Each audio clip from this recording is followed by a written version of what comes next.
सबको जय मसीह की। परमेश्वर का उद्देश्य, प्रभु का वचन कहता है, दूसरा तिमुथियुस अध्याय 2 वचन 1 से 2 में लिखा है, परमेश्वर का उद्देश्य है कि क्या है परमेश्वर का उद्देश्य हम जानेंगे।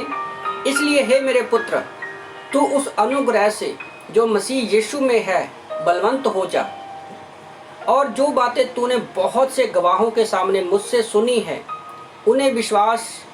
उन्हें विश्वासी मनुष्य को सौंप दे, जो दूसरों को भी सिखाने के योग्य हो।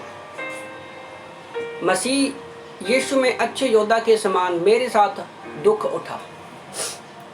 तो परमेश्वर का सबसे बड़ा उद्देश्य क्या है? वो ये कि जब हम यीशु मसीह पर विश्वास करते हैं तो जो शिष्य हैं, जो चेले हैं, उसको मल्टीप्लाई करके क्या है, परमेश्वर उनको बढ़ाना और परमेश्वर के उद्देश्य को पूरा करना। उद्देश्य क्या है हमारा? जो परमेश्वर की योजना है कि हर एक खोए हुए व्यक्ति तक सुसमाचार पहुंचे। और सुसमाचार क्या है कि यीशु हमारे पापों के लिए मारा गया, गाड़ा गया और तीसरे दिन मुर्दों में से जिंदा हो गया। तो आज आप एक याद रखो, हम विश्वासी जीवन में एक सैनिक की तरह हैं, सैनिक की तरह हैं। और हम जितनी सैनिक एक किसी देश की सैनिक पावर ज़्यादा होगी, उसके ऊपर कोई भी जल्दी अटैक नहीं करेगा।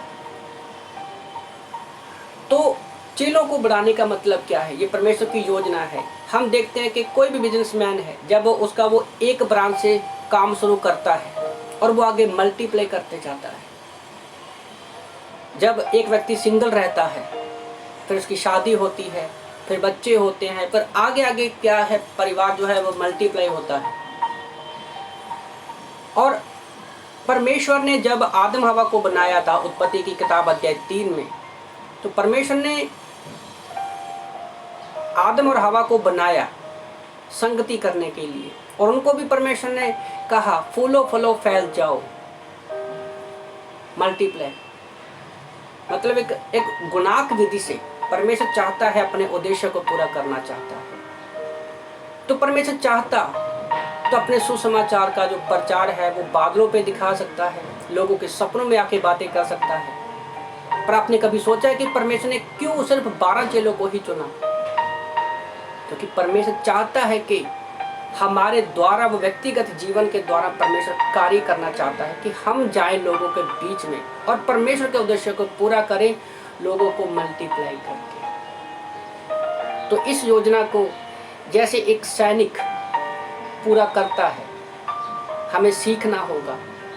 और सीखते कहाँ पर हैं? जब हम बाइबल कॉलेज में बने रहते हैं, कलीसिया में बने रहते हैं, आत्मिक लोगों की संगति में रहते हैं, तब ही आप सीख पाएंगे।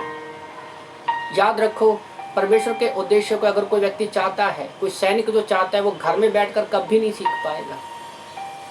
तो हमें जाना पड़ेगा बाइबल में, वचन में, बाइबल कॉलेज में, कलीसिया में, चर्च में, आउटरीच पे जाना पड़ेगा। तब ही हम परमेश्वर के उद्देश्य को पूरा कर सकते हैं। परमेश्वर की एक सबसे बड़ा उद्देश्य क्या है कि हम लोगों को पहले खुद सीखें और जाके लोगों को सिखाएं। तभी परमेश्वर का उद्देश्य पूरा हो सकेगा। क्योंकि परमेश्वर का जो इच्छा है कि ये जो सुसमाचार है वो दुनिया के छोर तक पहुंचे। आमीन।